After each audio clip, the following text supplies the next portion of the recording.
सांगमाने आपने रोड बा रास्ता विषय जानिथिबे जहाद्वारा आपण गोटे स्थान अन्य स्थान चलप्रचल करती। सांगमाने मुझे आपण कहबी दुनिया एपरी एक रास्ता अच्छी जहाँपर आपण केवल 3 घंटा जापरेंगे और बाकी समय आप रोड पर रे आपण जीवन जापे। आपण कौन विश्वास करेंगे?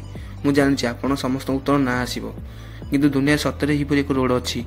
ये रोड विषय जानापी आप वीडियो शेष पर्यटन देखूँ।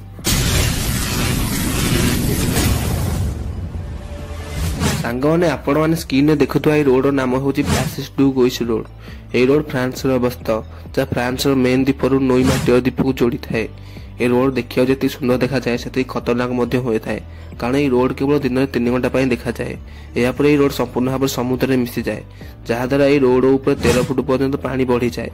ये रोड जब आप टाइम मिस करेंगे तेज आप सीधा सड़क जमराज सहित देखा दिन में केवल 3 घंटा देखा जाता ये रोड एवं एक पर्यटन स्थली बनी जाए। रोड यातायात ये रोड सतर्कता बोर्ड लगी। आपको भिडियो किपर लगी निश्चय कमेंट जनातु। वीडियो भल वीडियो लाइक और चैनल को सब्सक्राइब करूँ।